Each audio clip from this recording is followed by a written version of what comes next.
ఓం శ్రీ గురుభ్యో నమః. శ్రీ మహాగణాధిపతయే నమః. శ్రీమాత్రే నమః. వాగర్థావివ సంపృక్తౌ వాగర్థ ప్రతిపత్తయే జగతపితరౌ వందే పార్వతీ పరమేశ్వరౌ.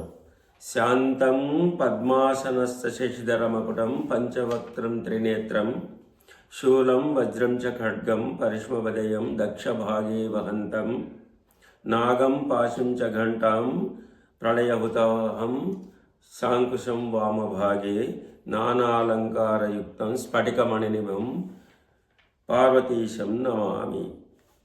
భారతదేశం సమస్త మానవాళికి వైదిక, ధార్మిక, ఆధ్యాత్మిక విలువలను అందిస్తూ విశ్వగురువుగా వినుతికెక్కుతున్నది. వేదో అగ్రధర్మ మూలం. అన్ని రకములైన ధర్మాలకు వేదమే మూలం. అయితే చతుర్వేదముల తర్వాత పంచమ వేదముగా ప్రసిద్ధికెక్కిన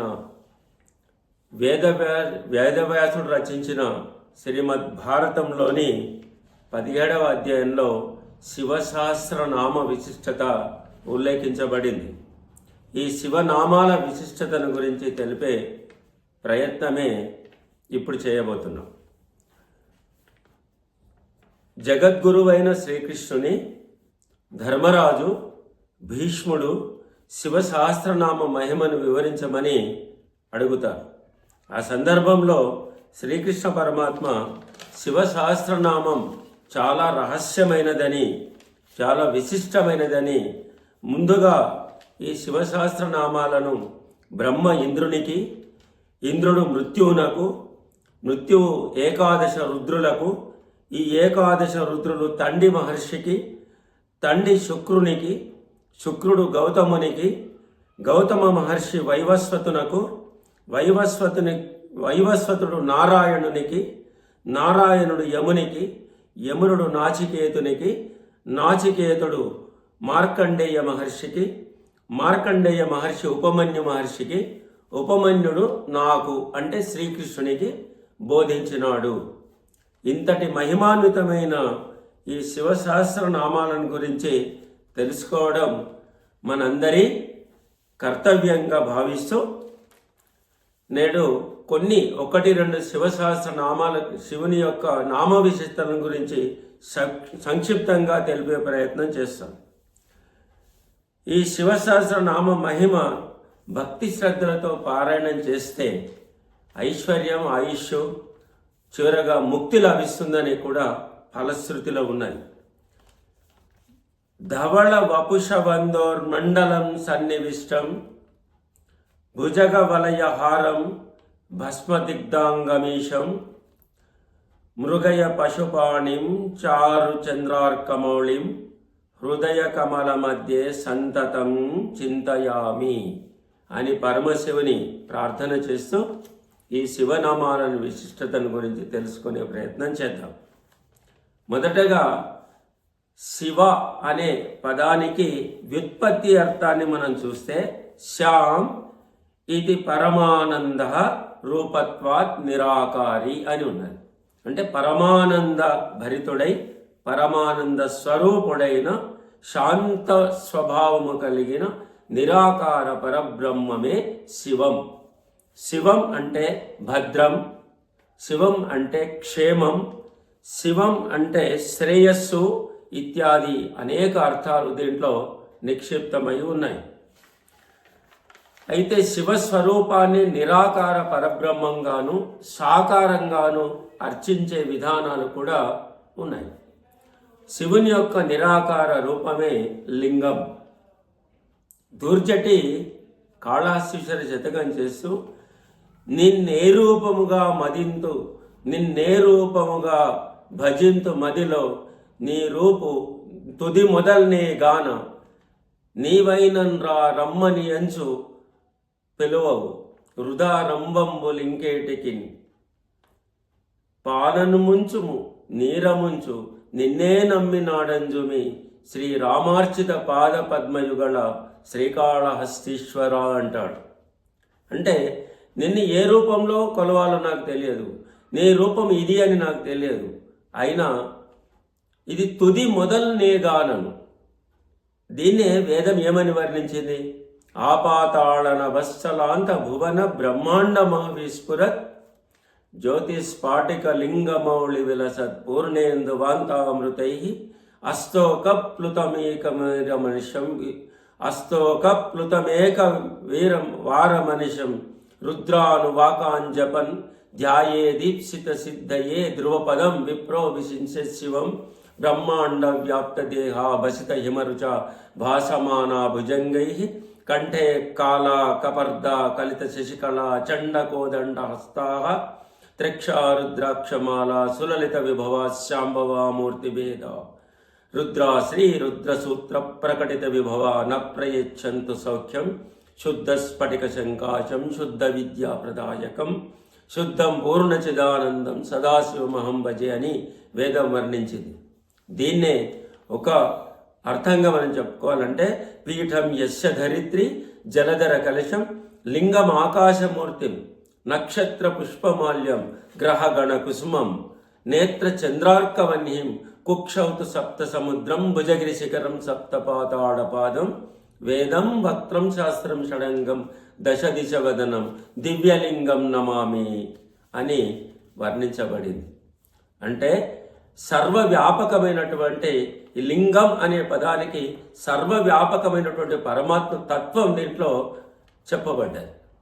అందుకే పోతనామాత్యుడు భాగవతంలో ఈ సర్వవ్యాపకత్వాన్ని గురించి చెప్తూ అగ్నిముఖంబు పరాపరాత్మకమాత్మ కాలంబు గతి రత్న గర్భపదము శ్వసనంబు నేవూర్పు రసన జలేశుండు దిశలు కర్ణంబులు దివము నాభి సూర్యుండు కన్నులు శుక్లంబు సలిలంబు జఠరంబు జలదులు చదలు శిరము సర్వోషధులు రోమచయము శల్యంబులద్రులు మానసమృతకరుడు ఛందములు ధాతువులు ధర్మ సమితి హృదయం ఆస్య పంచకముపనిషదావహయంబు ఆయన నీరూపు సదసత్వమై శివాఖ్యమై స్వయం జ్యోతి అయినొప్పు నాద్యమగుచు అంటాడు.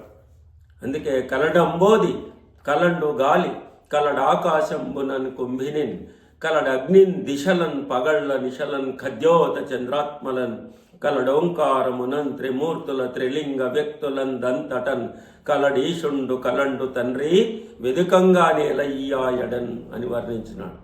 ఇది లింగం అంటే. లింగం అంటే వ్యాపకత్వాన్ని పొందినటువంటిది, సర్వం తానే ఉన్నటువంటి భావమే, నిరాకార పరబ్రహ్మమే లింగం. దీన్నే సిద్ధాంత శిఖామణిలో జగద్గురులు గారు చెప్తారు.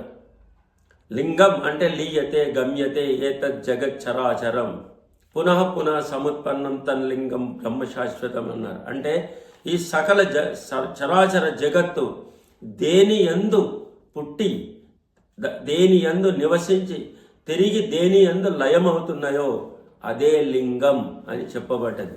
ఈ లింగమే పరమశివుని యొక్క నిరాకార పరబ్రహ్మంగా మనం అర్చిస్తున్నాం, పూజిస్తున్నాం. అందుకే శివస్వరూపాన్ని మనం చూస్తే సాకార నిరాకారాల్లో నిరాకార పరబ్రహ్మమే లింగం. లింగానికి ఇట్లనే ఉండాలి, ఇంతే ఉండాలి, ఇదే ఆకారంలో ఉండాలన్నటువంటిది ఒక నియమం అంటూ ఏమీ లేదు. అందుకే లింగ శబ్దానికి ఉన్నటువంటి వ్యుత్పత్తి. అందుకే ఎవ్వని చే జనించు జగం ఎవ్వని లోపల నుండి లీనమై ఎవ్వని ఎందొడెందు పరమేశ్వరుడెవ్వడు మూల కారణం ఎవ్వడు అనాది మధ్య లయుడెవ్వడు సర్వము తానే అయిన వాడెవ్వడు వాని నాత్మభువుని ఈశ్వరుని శరణంబు వేడదన్ అంటారు. బ్రహ్మ విష్ణువులకు కూడా ఈ లింగం యొక్క ఆది మధ్యాంతములు తెలుసుకోవడం సాధ్యం కాలేదు. ఇది మనకు శివపురాణంలో ఉన్నటువంటి ఒక ఘట్టం ఉంది. బ్రహ్మ విష్ణువులు ఈ జ్యోతిర్లింగ రూపం ఉన్నటువంటి ఈ లింగాన్ని ఆది అంతములు చూడడానికి అంటే వాటిని దర్శించుకోవడానికి ప్రయత్నం చేసి ఇద్దరు కూడా విఫలమైనారు. కాబట్టి బ్రహ్మ విష్ణువులకే ఆది అంతములు తెలియనటువంటి ఆ లింగ స్వరూపమైన పరమశివుని యొక్క తత్వాన్ని మనకు తెలిసినంతలో తెలుసుకొని ఆ లింగ స్వరూపమైనటువంటి ఆ పరమశివుని పూజించడం లేదా అర్చన చేయడే మనం చేయాల్సిన పని. సంక్షిప్తంగా శివుని యొక్క నిరాకార రూపమైనటువంటి లింగ స్వరూపానికి సంబంధించినటువంటి కొన్ని అంశాలు ఇవి. అట్లనే శివ అంటే కరచరణాదులతో ఉన్నటువంటి శివుని కనుక మనం చూస్తే ఆయన ఉన్మత్త వేష అంటారు. ఒక నామం ఉంది. ఉన్మత్త వేష అంటే పిచ్చివానిగా కనిపించడం. ఆయన ఉన్నటువంటి రూపాన్ని చూస్తే ఆయన వాహనం వృషభం, ఎద్దు. ఆయన పెట్టుకునేటువంటిది భస్మం, చితాభస్మ లేపం. అంటే శ్మశానంలో శవములను కాల్చగా వచ్చినటువంటి ఆ భస్మాన్ని ధరిస్తాడు. అట్లనే ఏనుగు లేదా పులి చర్మాన్ని ధరిస్తాడు. మెడలో సర్పాన్ని వేసుకుంటాడు. అట్లనే జటాజూటధారి, గంగమ్మ తలపైన గంగమ్మ ఉంటుంది. చంద్రుని కూడా శిరస్సుపై ధరించినవాడు. శివమహిమ్నం ఒక మాట చెప్తుంది. మహోక్ష ఖట్వాంగం పరుశురజనం భస్మ పణినః కపాలం చేతి యత్తవ వరద తంత్రోపకరణం సురస్తాం తాం వృద్ధిం దదతి భవద్భ్రూ ప్రణిహితాం నహి స్వాత్మారామం విషయ మృగతృష్ణ భ్రమయతి అని. ఇక్కడ మనం గమనించవలసిన ఒక విషయం ఉంది. వృషభాన్ని అంటే ఆ నందీశ్వరుణ్ణి ఆయన వాహనంగా తీసుకున్నాం. వృషభము ధర్మస్వరూపం. ఆ వృషభేశ్వరుని యొక్క ఆ నందీశ్వరుని యొక్క మరో అవతారమే బసవేశ్వరుడు. అందుకే బసవో విగ్రహవాన్ ధర్మ అనే ఒక మాట కూడా ఉన్నది. అంటే వృషభానికి 4 పాదాలు ఉంటాయి. వృషభం ధర్మస్వరూపం అన్నప్పుడు ధర్మానికి కూడా 4 పాదాలు ఉన్నాయి. సత్యం, అహింస, శౌచం, అస్థేయం. ఇవి ధర్మానికి ఉన్న 4 పాదాలు. శివుడు వృషభాన్ని అధిరోహించినాడు, వృషభాన్ని వాహనంగా తీసుకున్నాడు అంటే ఆయన ధర్మాధిష్టాది దేవత. ధర్మాన్ని అధిష్ఠించిన దేవతగా మనం, దేవతా స్వరూపంగా మనం కొలుస్తాం. అట్లానే ఆయన ఖట్వాంగము, పరుశు, త్రిశూలం. ఈ త్రిశూలము, పరుశు అంటే గండ్రగొడ్డలి, త్రిశూలం ఆయుధాలుగా పట్టుకున్నవాడు. అంటే ఇది దుష్ట నిగ్రహానికి సంకేతం. అట్లనే గజ చర్మాన్ని ధరిస్తున్నాడు అంటే ఇది విషయ సుఖ రాహిత్యం. అట్లనే గంగా అగ్నిధారణం, ఇది జగత్ వశీకరణాన్ని సూచిస్తున్నది. కపాలం భస్మధారణ, ఇది సర్వసంగ పరిత్యాగానికి ప్రతీకలుగా మనకు కనబడతాయి. అయితే ఆయన శ్మశానంలో ఎందుకు ఉంటున్నాడు? శ్మశాన వాసి అంటాం శివుణ్ణి. శ్మశానంలో ఎందుకు ఉంటాడు అంటే ఆయన శ్మశానం అనేది నిత్యముక్త స్వరూపం. అందుకే పిశాచ గణం, అక్కడ ఉన్నటువంటి పిశాచ గణాలకు ఆయన పతిత పావనత్వానికి అవి నిదర్శనమైతే, చితాభస్మ లేపం వైరాగ్యానికి సూచనగా చెప్పినప్పుడు శ్మశానంలో శివుడు ఎందుకు ఉంటాడనే మాట ఇక్కడ మనం గమనించదగిన విషయం ఒకటి ఉంది. ఆయనకు 2 రూపాలు ఉన్నాయి. ఒకటి శివుడు, ఇంకొకటి రుద్రుడు. రుద్రుడు అంటే దుఃఖాన్ని పోగొట్టేవాడు, దుఃఖాన్ని ద్రవింపజేసినవాడు అని కూడా ఉంది. ఘోర, అఘోర అని అంటాం దీన్ని. అంటే పంచమహాబ్రహ్మలు యొక్క స్తోత్రాలు వస్తుంది. సద్యోజాతం ప్రపత్యామి సద్యోజాతాయ వై నమో నమః అని వచ్చినప్పుడు అఘోరేస్య ఘోర అంటే 2 రూపాలు ఉన్నటువంటి ఆ రూపాన్ని మనం స్మరిస్తాం. అంటే శ్మశానంలో ఉండడంలో ప్రధాన ఉద్దేశం ఏమిటంటే శ్మశానంలో ఉన్నటువంటి భూత, ప్రేత, పిశాచాది గణములు గ్రామం లోపలికి అంటే సరిహద్దు ఉన్నటువంటి గ్రామం లోపలికి రాకుండా వాటిని అక్కడ అదుపు చేస్తాడు. అట్లనే శివుడిగా మంగళకరుడై ఇక్కడ మనకు యజ్ఞయాగాది క్రతువులు కానీ మంగళకరమైన కార్యక్రమాలు గ్రామంలో నడిపిస్తాడు. ఇక్కడ శివుడిగా మంగళకరుడు, అక్కడ రుద్రునిగా పిశాచాది గణాలను అదుపు చేసేటువంటి రౌద్రస్వరూపం శివుడిది. అందుకే ఆయన శ్మశానంలో ఉన్నటువంటి దాంట్లో 2 లాభాలు మనకు ఉన్నాయి. అందుకే శ్మశానంలో ఎవరు ఉంటారు అంటే పరమశివుడే ఉంటాడు. జీవుడు అక్కడికి వెళ్ళిన తర్వాత అంటే ఎవరు చనిపోయినా మనం గమనిస్తాం. ఒక ఇంటి యజమాని చనిపోతే అతనికి ఉన్నటువంటి ధనం దగ్గరే ఉంటుంది, ఎక్కడ ఉండాలో అక్కడే ఉంటుంది. భూముల దగ్గరనే ఉంటాయి. పశువులు ఇత్యాది అటువంటివి కూడా సంపద ఇక్కడే ఉండిపోతుంది. భార్య, పిల్లలు లేదా బంధువులు, స్నేహితులు, ఆత్మీయులు ఎవరైనా శ్మశానానికి తీసుకుపోయే వాళ్ళకు తోడుగా వెళ్తారు. అక్కడ అంత్యక్రియ జరిగిన తర్వాత ఎవరింటికి వాళ్ళు వచ్చేస్తారు. ఆ రోజు ఇంకా అక్కడ మిగిలేది ఎవరంటే ఆ జీవుడు మాత్రమే శ్మశానం ఉంటాడు. ఆ జీవుడి యొక్క రక్షణ ఎవరు చేస్తారు అంటే పరమశివుడే చేస్తాడు. కాబట్టి ధర్మానికి ఎవరైతే కట్టుబడి ఉంటామో ఆ ధర్మమే తనను రక్షిస్తుంది. అంటే ఆ శివుడే ధర్మస్వరూపుడై ఆ జీవిని రక్షిస్తాడని మనం ఈ సంకేతార్థంగా మనం తీసుకోవచ్చు. అందుకే జాషువా, ఆధునిక కవి అయినటువంటి గుర్రం జాషువా శ్మశానాన్ని గురించి వర్ణిస్తూ చెప్తాడు. ఇచ్చట ఏ భూముల నేలు రాజన్యుల అధికార ముద్రికలు అంతరించే, ఇచ్చట ఏ కమ్మని కవీంద్రుని కలమ్ము నిప్పులో కలిసిపోయే, ఇచ్చట ఏ పేరెన్ని కనుగన్న చిత్రలేఖకుని కుంచియ నశించే, ఇచ్చట ఏ లేత ఇల్లాలి నల్ల పూసల సౌరు గంగలో కలిసిపోయే, ఇది నిటలాక్షుండు గజ్జె కదిలించి ఆడు రంగస్థలంబు అని శ్మశానాన్ని వర్ణిస్తాడు. అందుకే శ్మశానం అనేది నిత్యముక్తం అంటే మోక్షానికి, ఆ స్వరూపానికి అది సంకేతంగా చెప్పబడింది. చితాభస్మలేపం ఇది వైరాగ్యానికి నిదర్శనంగా చెప్పబడ్డది. అయితే చితాభస్మలేపాన్ని ఆయన పూసుకుంటాడు కాబట్టి ఆయనను భస్మాశయ అనే పేరు కూడా మనకు సహస్రనామంలో ఒకటి వస్తుంది. భస్మము అంటే బూడిద అనే ఒక అర్థం. భస్మానికి 5 పేర్లు, 5 పర్యాయ పదాలు ఉన్నాయి. విభూతి, భస్మం, భసితం, క్షారము, రక్ష. ఇవి ఎక్కడి నుండి వచ్చినాయి? మళ్ళీ మనం కొంచెం మూలంలోకి వెళ్తే శివుడికి 5 ముఖాలు ఉంటాయి. సద్యోజాత, వామదేవ, అఘోర, తత్పురుష, ఈశాను. ఈ 5 ముఖాలు అంటే పంచవదనాలు అంటాం. ఈ పంచవదనాల నుండి ఒక 5 గోవులు ఉద్భవించినాయి. సుశీల, సురభి, సుమన అని పేర్లున్నాయి. ఈ 5 గోవుల నుండి వచ్చినటువంటి పేడను పిడికలుగా చేసి పంచబ్రహ్మలకు, ఈ సద్యోజాత, వామదేవ, అఘోర అనేటువంటి ఈ 5 ముఖాల నుండి వచ్చినటువంటి పంచబ్రహ్మలకు సంబంధించిన మంత్రాలు ఉన్నాయి. ఆ మంత్రాలను పఠిస్తూ ఆ పిడికలను కాల్చి దాన్ని భస్మంగా తయారు చేస్తారు. ఇది విభూతి, భస్మము, భసితము, క్షారము, రక్ష అనేటువంటి ఒక 5 నామాలకు 5 పర్యాయ పదాలతో ఉన్నాయి. ఐశ్వర్యాన్ని కలిగించేది కాబట్టి దానికి విభూతి అని పేరు.